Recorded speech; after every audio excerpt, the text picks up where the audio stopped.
Guys, if you are struggling with the math and you can't figure out all the measurements and how to bend a 90 degree, this is the video for you. Stick around, we're gonna get right into it. All right guys, welcome back to my channel. Now today we've bent a few different bends, obviously. This bend is the one that I like the best. Many reasons why, many reasons why. First of all, you have no thought process basically. All you have to do is know what measurement you need. 5 1/2, 6 3/4, 4 1/4, 9 1/4, 9 3/8, whatever. You don't need to have, what is that, take away 5 inches? What is this, take away whatever? It's already done for you by using this little mark right here on the bender. Right under my finger. That star eliminates so much math. And you can just roll on with your measurements. Now I'm going to show you how to use this thing. It's super easy.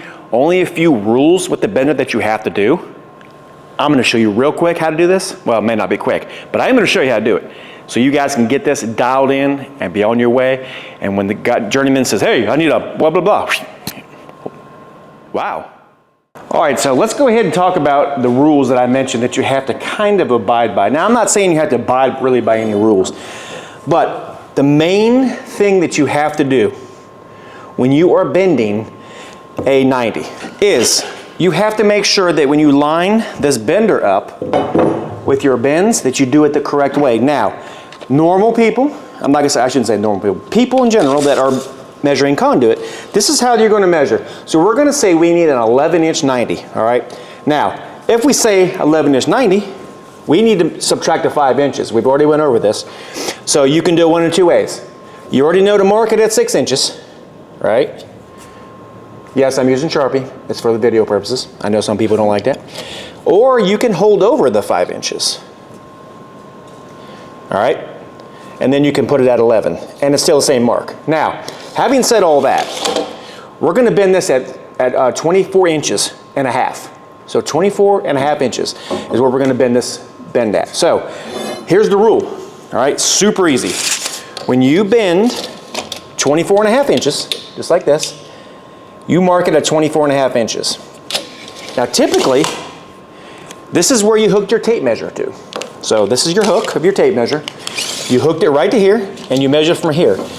Now, normal, when we bend, we would put the hook of the bender, and if you don't know what all this stuff on the bender is, there's a video that you should have watched to begin with, and I'll link it down below in the cards or in the description where you can see that. You need to go back and watch it. It's very important about the bender. This is the hook. Normally, what we would do is we would put it on the hook like this and pull it up. Now, this would face the hook normally. However, when we use the star that I mentioned at the beginning of the video, since we measured this way and we're using the star, all the math's figured out. So now we have to take the hook and we got to turn it the opposite way. So it's got to be like this. So keep in mind, this is how we measured. This is how we measured. We measured. Thumbs up for that thing I just threw on the table. 24 and a half. Normally we would bend it like this because the hook goes this way, but with a star, we have to turn it around. All right? Just keep that in mind. And what we're going to do is we're going to take this pipe, move stuff out of the way. I'll bring you down a little closer so you can see. And we're going to pretend that this mark is literally where that line would be. Now obviously you can't get it any closer because you have to bend the 90. But that is what we have to do. Now we're going to take it over here on the floor. We're going to bend it up. We're going to put a 90 degree. We're going to come over here. We're going to measure and we're going to see if it's 24 and a half. This mark is now lined up with your star. And what we're going to do is we're going to pull it up to 90 degrees. And I've got my level. And we'll see what happens here. And now, one good thing is I know that this floor is pretty level, so I don't have to re-level my floor. If you're on a construction site, sometimes you have to take your level down on the ground to make sure that everything is hunky-dory from here to there. If it's not, you have to match it. Now that's pretty close. Yeah, I'm all right with that. So I'm going to not turn the camera off and show you so you can see that there's no trick photography. So let's go ahead and let's see. Because I think sometimes when people do these bends, I'm just going to keep talking and go around here and see. Now it's going to be a little hard because I'm on a tripod and everything, but a lot of times when people do these videos, I think for the most part they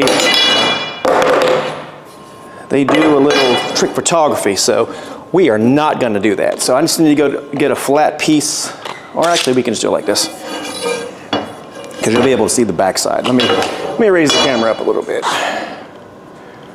There we go. Don't look at the mess behind you. This is a school. You still can't see the top. Let's see. Let me try a little bit more. There we go. Maybe there. Oh yeah, there we go. All right, so let's see. Let's see if it's 24 and a half. No trick photography. So it is, I don't know if you can see it or not, really hard to see. Let me see if I can get you a little bit better. I'll bring it right to you. All right, there it is. I mean, it's exactly, I'm up on the table. It is exactly, literally exactly 24 and a half. Crazy. So that's all you gotta do. You can see, there's no trick photography here. It's exactly 24 and a half. So here's another reason why you would use a star. And this is beneficial as heck. So let's say you're in a small area, or you're not, and you have a 10-foot stick of pipe, because that's how long a stick of pipe is, or EMT, or conduit, whatever you want to say. I'm not arguing with a bunch of people of how to say what it is. It's conduit, PVC, pipe, whatever you want to call it, I don't care. Pipe, I'm calling it pipe.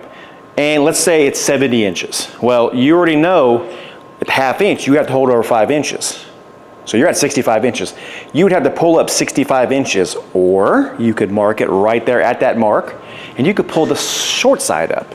So 70 inches, you pull 70 inches exactly, you're only pulling, what, 30 inches up?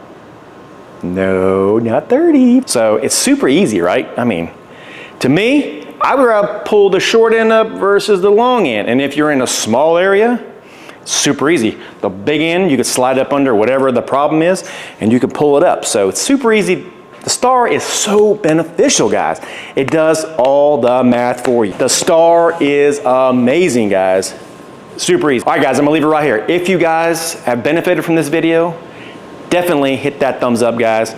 Subscribe so you don't miss anything. If you want to see how to bend 30-degree offsets, right here is a good video you can start with. I have a plethora of videos, lots of bending videos that you can watch. You can just binge watch, and there's plenty more in the pipe coming down. All the stuff that I used, I will leave a link down below. If you decide to use it, I may make a commission, and all that money goes back to this channel. If you like what you see, make sure you hit that like, subscribe, and I'll catch you on the next one. Have a great day.